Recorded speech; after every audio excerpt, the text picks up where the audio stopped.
satisfied with the amount of switch hunting you guys were still doing in that second half, especially when they started showing more with Luka at the level?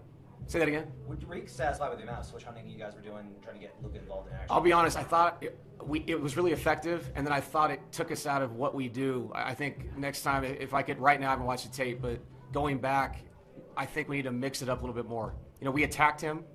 I thought it was the right thing, but maybe we overdid it. Then you lose the rhythm of what you're trying to do offensively. But that's part of the game against those guys. You have to attack people you think can, create 2-on-1s, 3-on-2s, and obviously their adjustment was to bring a second defender. And when teams do that, you create that 3-on-2, 4-on-3, whatever you want to call it. You have to take advantage of it, and we just didn't do it. Was the second half kind of going off what you said in your pre-presser that you're playing guys so many minutes? Was that kind of a warning sign that second half of kind of fatigue and tired and just guys seem a little worn out? Yeah, I mean, I'm sure a lot of teams can say that. It's that part of the season. Obviously, we're really going through it, and I have exasperated the players a bit with the minutes.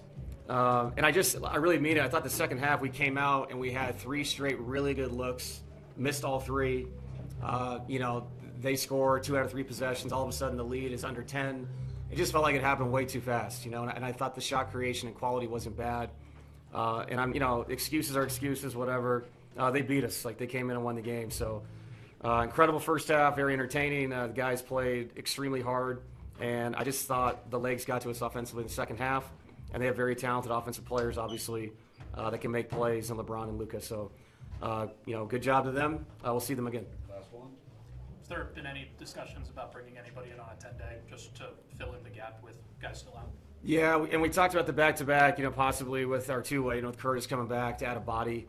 And those conversations will continue with the front office. Saw them today, and yeah, we have to be creative, And like I said, when you lose, you always look back and second-guess yourself. Maybe I should have played a 9th person. Take advantage of the 4-on-3s after they blitzed Jamal. Yeah, and I thought, it's one of those things you look at the stat sheet and only 5 turnovers for the game, which means you got shots up, and we shot 4 more shots than them, even with only 5 offensive rebounds. So I did think guys were trying to do the right thing. I'll give them credit. I thought they did a good job with all of our split stuff. They took that stuff away. And then obviously when they blitzed Jamal, and for good reason, he was going there. But he finished with 11 assists for the right reasons. I'll take the shots that we shot in the first half and made that we didn't make in the second half. I think we only made 3 threes in the second half. So the shot creation, it got a little ugly late. I thought we got tired. But I thought early in the third, throughout early in the fourth even, I thought the shots were good shots, didn't fall. But the defense, we got tired there. That 58 points is way too many and a half. So yeah, just frustrating for the guys just because they played so well in the first half.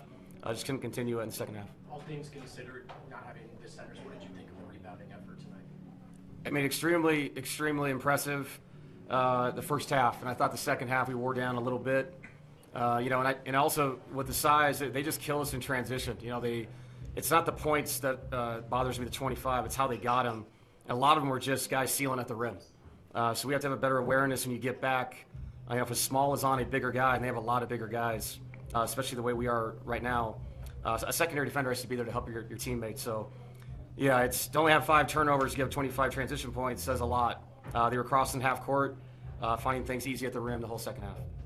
Luka was doing a bit of everything. Obviously, he was making some pretty tough shots in there too. Just how do you kind of assess the defense on him throughout the night? Yeah, it's going to be tough every night. He's a -2. Some of that is you look at the stats. The 10 assists bothers me because I think he was scoring a lot in the first half, but I liked, I thought guys were getting into him, doing the best they could, and then we were getting out and playing and attacking him. As the game went on, I thought he sprinkled in what he does really well, which is pass the ball. And then other guys started to score in a lot of different ways, like I said, in transition. He's always going to be a problem, but 12 free throws is way too many. We fouled 2 3-point shooters on top of that. So some discipline things we can do better. Overall, though, I thought Peyton gave great effort on him. I really did. We were trying to stay out of hitting him as much as we could just to not open up everybody else, but everybody else kind of got going there in the second half just off their transition offense. You mentioned Peyton. What did you think of just his game overall? That big squat, that steal, that kind of put you guys back in it in the fourth quarter? Yeah, Peyton reminded me of the rest of our team. I thought the energy was incredible in the first half. The second half, it just felt like we wore down. I played 8 people, so that's on me if that happens. By just that 8 was so good in the first half. We tried to stick with that rotation. And I thought Peyton was really good. You got to guard Luka. You got ball handling responsibilities, weak side help responsibilities. You're not guarding him.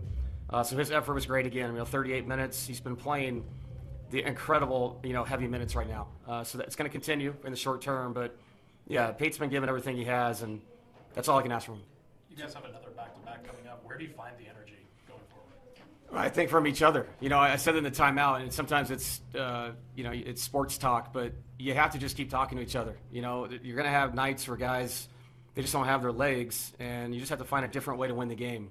So that's why I give the Lakers credit. I mean, they made shots.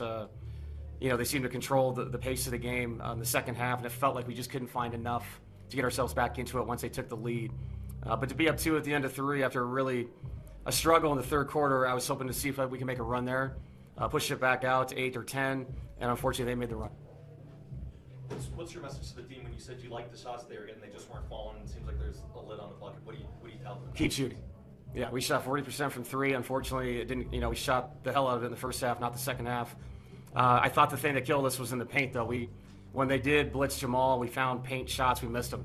And to be 3 for 11 in transition opportunities and to miss 18 shots in the paint that I thought were really good shots against a team that's really, really struggled to control the paint defensively, I thought that hurt us. It wasn't just the 3-point line. It was kind of all-encompassing in the second half as far as shots not going in. Reese,